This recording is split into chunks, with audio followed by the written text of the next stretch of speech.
In this country, not everything really goes according to plan, and politics is, as usual, one of them.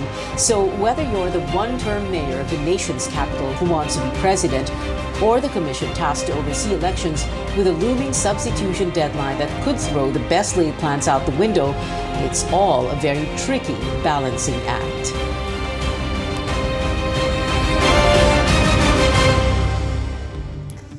Good evening, I'm Pia Hontiveros. Welcome to your weekly political appointment fix. This is Politics as Usual. Our guest tonight in this first segment of the show, the chairman of the Commission on Elections, Sharif Abbas. Good evening to you, Chairman Abbas. Thank you very much for joining us. Let's begin with this, sir. We have this November 15 deadline that is 2 weeks and 4 or 5 days away, and we are all in suspended animation. Waiting for that date, no? Because if that is the case, syempre may mga nagtatanong, why even bother with having an October 8 deadline to file COCs or certificates of candidacy? So, Chairman Abbas, my question is, do you favor amending the rules that allow substitution of candidates? Because that is something that some lawmakers have started to work on already. Yes, good evening, Pia. No? On that note, actually, that is stated under the law na pwede yung substitution. The rationale behind it is very good. However, minsan nagiging strategy na rin ng mga kandidato yon. But ang purpose naman yon, Ms. Pia, is napakaganda dahil at least kahit papaano kung merong magwi-withdraw, at least mabigyan ng konting oras man lang yung mga pwedeng mag-withdraw. Because under the rules, there are 3 instances on which pwedeng magkaroon ng substitution. Pwedeng voluntary at pwedeng involuntary. Kapag namatay, nag-withdraw or na-disqualify, yun yung mga instances na pwede tayong mag-substitution. But yun nga, sa ngayon nakakalungkot, na nagiging strategy na rin siya ng ibang kandidato. But sa akin naman, wala namang problema yon dahil nga sa hindi naman siya magmamatter on the candidacy of the candidate. So nandoon pa din siya sa depende sa impact or depende sa kandidato yan. So strategy po ba siya, Chairman Abbas, or inaabuso na po?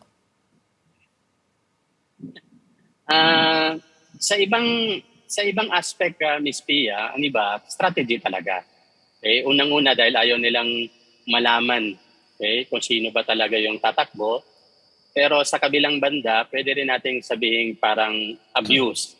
Okay? Pero sa akin, hindi naman magmamatter because if that would be negative, nasa kandidato na yun. Oo, pero hindi ba yan parang paglilin lang already? Because kung they want to keep it a secret kung sino talaga yung secret candidate nila. That's not being very honest with the electorate, hindi po ba? Depende kasi ang take ng Pia, alam nyo naman sa Philippine politics, uso din yung batuhan ng hindi maganda. So kung ikaw, sabi ko nga, depende sa kandidato, kung magiging strategy na yon na ayaw niyang munang magpakilala para at least hindi muna siya mabatikos for how many days or months. So depende pa rin yan, Pia. But yun nga lang, sana hindi siya magsaside sa parang abuse na siya. But criticism, of course, Chairman, is par for the course, especially in Philippine politics and politics all around the world. No, but my question is: so, do you favor amending? Should we change the rules a bit? Because if you say it could be abused, it is used as a strategy, edi baguhin na natin yun para hindi na ganun ang mangyari sa atin. Yes, Pia. Actually, that will be the call of Congress and the Senate and the House. You have to remember these lawmakers, kandidato rin sila. At may mga kandidato rin dyan na gumagamit ng substitution later on. Okay, but ang bottom line dito, Pia, is this is a law and this is allowed. So until hindi siya ma-amend, allowed siya. So wala tayong magawa doon, Ms. Pia. Chairman Abbas, over the weekend we saw what was going on in Cebu, halimbawa, no? Sara Duterte and Bongbong Marcos running into each other, meeting each other there. Yesterday, Bato de la Rosa speaking to Sara Duterte in Davao. No? So there's a lot of, ang daming ganap, as the young people would say nowadays. Ang daming ganap sa Pilipinas, sa Philippine politics ngayon. And I wanted to ask you theoretically, sir, no? If, for example, and you just tell us what should happen, okay? If Sara Duterte, halimbawa, was to decide to run for president and be, for example, PDP laban standard bearer, what needs to happen? What process must be followed? Because syempre, nag-file siya COC to run for a third term re-election as mayor of Davao. So ano pong mangyayari? Withdraw ng COC, etc., etc. Ano po yung proseso na dapat sundan? Yes, kailangan, Ms. Pia, mag-withdraw muna siya doon sa final niya as mayor just in case talagang tatakbo siya as presidente. And then afterwards, she has to substitute. Okay? Bato, if that would be the case. Ano? So magkaroon ngayon ng panibagong kona for president for PDP if that would be the case. Okay? Pero depende pa rin kung saang partido siya magsasubstitute just in case mangyayari yan. Mm-hmm. So withdrawal and then substitution later. Okay. For example, kung si... But Pia, it must be done on or before November 15 because if afterwards, wala na. Mm-hmm. Okay. For example, itong si Bongbong Marcos, no? So he filed COC as president for the presidency. If BBM were to be the VP, for example, of Sara, and we're just talking in terms of theory, no? So how would that happen? He filed COC, so withdraw siya, tapos sub siya for someone else. So kailangan maghanap siya ng isang nag-file ng VP COC para siya ang pumalit. Ganun po ba? I mean, I'm not saying na ganun ang mangyayari, but, we never know. This is Philippine politics. Yes, under the rules, Ms. Pia, dapat magsasubstitute siya sa isang taong may partido. So hindi siya pwedeng mag-substitute sa independent candidate. So maghahanap siya ngayon ng nag-file ng VP na merong partido. But he has to be a member din ng partidong yon. Otherwise, walang valid substitution.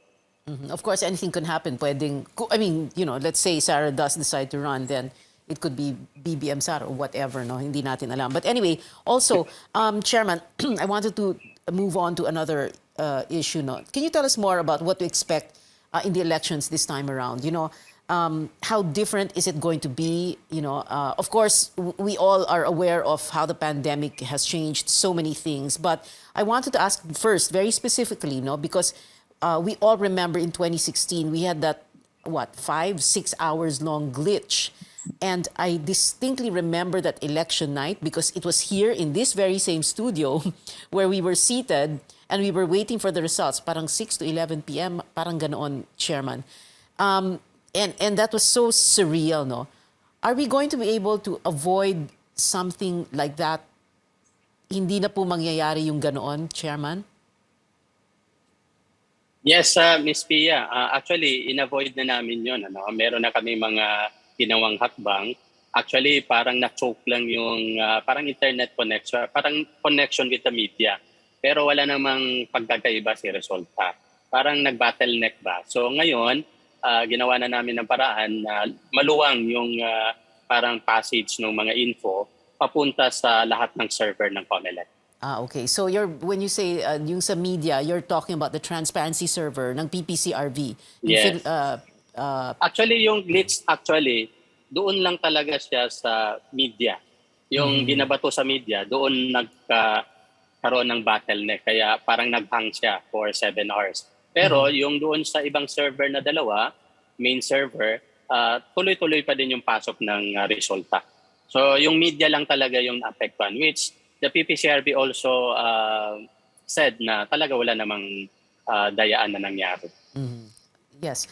Chairman, also, since nabanggit ko na kanina, yung differences, what are we going to expect dahil pandemic? Kanina, meron na po kaming storya about what we can expect. For example, what kind of voting, how long people will be allowed to vote, etc. Is there something else we need to know that's so important at the moment? You know, what can we expect on election day in the time of a pandemic? You know, if the pandemic is still raging at that time. Yes, Pia, napakalaking effect po ng pandemic. You have to remember that this is the first time that we will conduct an election during a pandemic sa ganitong generation. Walang naka-experience nito. So tinitingnan namin, Ms. Pia, pero ang priority natin is paano maging safe yung botohan this coming May. Okay? Safe siya sa mga teachers natin, safe siya sa mga botante natin, at safe siya sa lahat ng stakeholders na makikilahok na sa eleksyon. So yun ang pinakamalaking problema namin, Ms. Pinky. That is why we had a simulation. Tinignan namin lahat ng pwedeng butas, mga problema, at susolusyonan namin yun with the coming days, Ms. Pia. So yun ang pinakamalaking hurdle natin is yung pandemic talaga. Doon naman sa hours ng voting, titingnan namin, Pia, yung turnout ng mga tao. If napakarami yung pila at tingin natin na lalagpas siya sa timeline natin. So if there's a need to extend it, then we will extend it. Chairman Abbas, this is going to be a very interesting election because it is yet another automated election, and we're not exactly veterans yet, in that regard. At the same time, like you said, this is going to happen in a pandemic, in the time of a pandemic, and also, and most significantly, I think there are three of you in the commission: you, Chairman Sharif Abbas, Commissioner Rowena Guanzon, and Commissioner Antonio Co, who are going to be leaving the Comelec just 3 months before the election. So, besides the question about ang hirap naman no, biglang mawawala kayo, may bagong papasok, kung kailan crucial, no? Do we have an idea who's going to replace you? And I'm sure you already know, no, because there was this Politico article, no, saying that Melvin Matibag, who is Secretary General of PDP Laban, the President's political party, supposedly being eyed to be appointed to Comelec. Of course, if you look at the Constitution, he fits the bill because criteria is 35 years old, lawyer, member of the Philippine Bar for 10 years at the very least. Pwede din naman siya. Pero meron na po bang nagsabi sa inyo na ito si Melvin Matibag ilalagay sa Comelec at kung sino pa man ang magre-replace kay Commissioners Guanzon and Co? Yes, Ms. Pia. Actually, to be honest with you, wala akong idea kung sino yung ipapalit sa amin. And this is also the first time that I heard someone matunog. Pero sa aking experience, Pia, kung sino yung matunog, hindi yan totoo. Okay? Sa aking experience lang. So, hindi ko alam kung sino. But I leave it to the appointing authority. But on the Ms. Pia, kailangan talaga, yun lang din yung hihilingin natin siguro, doon sa appointing authority dahil paalis kami. And hindi pwedeng 3 lang maiiwan dyan, Ms. Pia, because walang magiging quorum. So kailangan at least 4 yung maiiwan. So sa ngayon, 6 lang kami. Pag aalis yung 3 ang maiiwan, wala silang quorum, Ms. Pia. That's why there's really a need na mag-appoint kahit isa man lang doon sa 4 na bakante. And also a need to fill the 1 vacancy, di ba? October or November daw dapat Bakit gano'n? Ano ba yun? May nakalimutan? Or? It would be February 2. Lahat kami, 3 kami, aalis kami na February 2. So kailangan, after that, makapag-appoint at least ng isa para magkaroon ng quorum yung NBank. Otherwise, they cannot call a meeting or a business. Okay? So wala silang magiging decision dyan. But I think the Office of the President knows this very well. So hopefully they would fill it up after February 2. Mas maganda, kompleto, Ms. Pinky, because you have to imagine this is a presidential election and the Comelec should be full in terms of membership. And Chairman Abbas, just one final question. Would you prefer that yung mga ma-appoint sa Comelec walang connections to political parties? And also, should they be IT professionals given that our elections are now automated? Alam mo, Ms. Pia, under the Constitution na naglagay dyan, no, sa qualification. Wala sa disqualification niya, Ms. Pia, na member ka ng political party. At wala din sa Constitution na sinabi na IT ka. Okay? So ang sinabi doon, at least 10 years ka in practice, majority are members of the bar, and then at least 35 years old. So pero it would be ideal, Ma'am Pia, that siyempre, since automated, at least IT expert yung mga malalagay. But sa ngayon kasi sa membership namin, Ms. Pia, yung si Commissioner Marlon Castejo is a computer engineer. So meron na kaming IT expert who is also heading our steering committee. So ang importante kasi dito, Ms. Pia, is yung integrity nung papasok. Okay? More on the integrity because this is an independent commission and you have to balance all interests. Dapat hindi ka bias sa lahat ng mga kakandidato sa election. Yun ang pinaka-importante, Ms. Pia. Very good to hear you say that, Chairman Abbas. Integrity is the most important criteria. Chairman Sharif Abbas of the Commission on Elections, sir, thank you very much for joining us this evening on the show. Coming up, after running the country's capital, Manila City Mayor Isko Moreno eyeing the presidency next year. Be right back.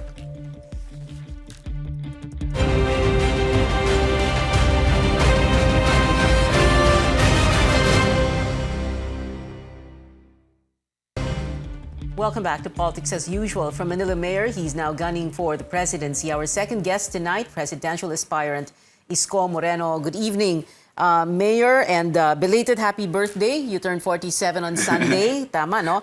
Had you waited, first question, no? Had you waited 6 years to run for president, meaning you stay 2 more terms in Manila, assuming you do a good job, of course, you would still be a young 53 by 2028. So the question is, and try to answer it in as brief a time as possible, why now and not 2028? Well, there's so many challenges in our country right now, especially sa buhay ng tao. And if we can duplicate what we have done in Manila, in the entire country, which is scalable, then we'll be happy to be of service to the people. Well, you know, you're getting a lot of criticism, plenty of vitriol on social media these days. Grabe talaga ang banat sa'yo, ha? Bantay sarado ka ng mga Lenny supporters, ano? Lahat ng bumabati ko sa'yo, halos lahat sa Twitter, mga Lenny supporters talaga, no? Pero ang tanong kasi, and this is one of the criticisms, no? Bakit naman daw kasi mo ginamit yung salitang yellow tard? Because, you know, they're saying it's incorrect, you know, you're referring to mental retardation, for example. And not only that, nagpalit na sila ng kulay, pink na eh. Oh, and that's why dapat hindi sila affected. But be that as it may, I have move on. If they were offended, I'm no angel, but definitely I'm not the devil. Just trying to stress some points, and that was you know, so many days ago. And we try to concentrate on the issues at hand. Task ahead, focus tayo sa tao. Yun lang ang buhay natin bilang kandidato, maipaliwanag sa tao ano ang pinaguhugutan natin. Ang mahirap lang kasi, Yormen, di ba? Ang hirap minsan bawiin yung nasabi mo na unless gusto mo talaga sabihin at gigil ka na talaga na sabihin yon. Pero hindi lang kasi yung choice of words ang ikinagagalit nga ng mga Lenny supporters, no? Yung mga ang tawag nga nila sa kanila sarili, mga kakamping, no? Pero pati daw yung sinabi mo about a healing presidency. So they take issue with you on that because they say that what that means is that you will not exact accountability. So let's settle the matter once and for all. No? Will you exact accountability? Will you make sure that people are accountable? For example, on extrajudicial killings, in the war on drugs, or the excesses of the administration of Ferdinand Marcos, the father of a fellow presidential aspirant. Will you exact accountability? Yes, of course. I made that commitment under the rule of law. Ayoko kasi nung kapritsyo, Ms. Pia. Ayoko yung paghihiganti lamang. Anyway, nabigyan sila ng pagkakataon nung araw. Maraming panahon. 12 years. Whatever they have not done yet, I'll just pursue it. if there is liability on anybody. That includes former president, whether the family who benefited from it, whoever, especially in the yung what we call the nag-abuso sa pandemya, and the EJK. That's why I made a statement about the ICC investigation. I'll welcome it. I'll open the government to anybody. That includes international community. And if we can revive our posture as a state, in the world, then so be it. But under the rule of law. Hindi yung kapritsyo. Kasi ang nakakalungkot, Pia, it's been 30 years ng away nila. Hindi naman umunlad ng Pilipinas. Hindi naman bumuti ang buhay ng tao. Tapos nadamaan pa tayo ng pandemya. I just wanted you and the people to live in our present and work together to create and build a better future for the remainders of our lives, moving forward. But we will never forget what happened in the past. We will learn from their mistakes. And we will adapt on those things that are successful and duplicable. Another issue they brought up against you, Mayor Isko, and this is an opportunity for you to respond to them, because they also call you a Duterte candidate. Pakawala ka raw ng administrasyon. In fairness to you, we could draw parallels here, because what's happening to you now and what happened in 2010 kay Manny Villar. At that time, the opposition, the Liberal Party and allies, went after Manny Villar and claimed he was President Arroyo's secret candidate. And so they called him Villarroyo and then it stuck, So, pakawala ka ba? Yes or no?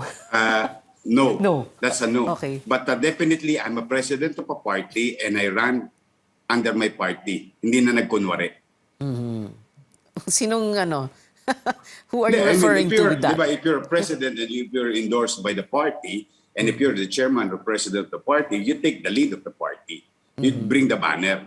You should not be ashamed of your party mates. Who are you referring to? Sino presidential aspirant Nothing. na yan? I'm referring to Wala myself. naman. Okay. I'm referring to myself. Okay. Mayor Isko, do you feel embattled, Parang wala ka na talagang ginawang tama pag may sinasabi kang mali. Napagsasabihan ka ba ng mga advisors mo? Does someone correct you? Do you feel like everybody's after me? Well, Lee Kuan Yew was that in the beginning, because he was very, very firm and sometimes emotional and passionate about issues of the country, issues of the people. And siguro masyado ko lang dinadamdam yung pagiging idolo ko kay Lee Kuan Yew na sometimes you have to be true to the people and you don't like sugarcoating, you don't like motherhood statement. Kasi there is a real situation, there is a real threat to our health, there is a real threat to the lives of our people.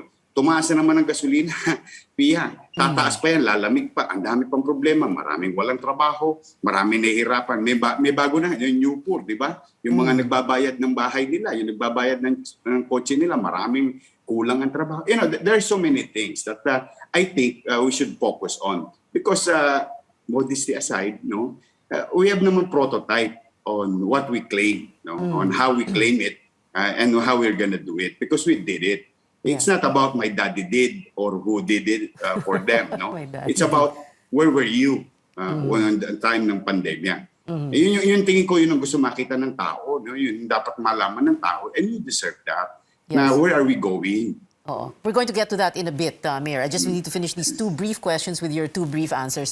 So the next question here is what's going on? So we had Kabayan withdraw, okay? Cesar Chavez leaving. Samira melting behind you on stage, when you were saying those things. Florin Hilbay quitting the party. No need to repeat the reasons because we already heard them. Lito Banayo also explained, But the question here is... I don't know Hilbay, I don't know him, personally. Pero umalis na siya sa partido. I have no kasi. idea. You don't know why. Okay. Action pala siya. Okay. Hindi, kasi gusto daw niya kay Lenny. Anyway, Mayor, so the question here lang is, are you aware that this, in a way, made your party look bad? Na parang, ano nangyayari? So, just very briefly, can you address that issue? And then we'll move on. Well, we're growing. We grew by 1,000% as a party. And Action Democratico Chairman Ernest and the member of the EXECOM were very happy. And kanina, nag-celebrate nga ng masa bilang pagkilala kay Senator Raul Roco. At very happy and honored to bring the banner of the Action Demokrato. We are going. Okay. We are growing. Okay, That so is you're a fact. growing In fact, and- baka kami pa maging Pia, baka sakali lang ayoko lang pangunahan sila Chairman Abbas ng Comelec. Baka pa kami pa maging dominant minority. Okay. That's how Yeah. we grew Okay. exponentially. Okay, so therefore, as dominant minority, you get. Anyway, okay, naku, mag-wrap na raw. All right, naku, ang hirap nito. Okay, so we have, everything that's happened over the weekend, BBM, Sara, etc. And syempre, ang tanong ng tao, mag-unite ba kayong apat? You, Lenny, Manny, and Ping, no? And also, I wanted to ask you about a choice. No? If you had a choice, if you do become president, sino magiging health secretary mo?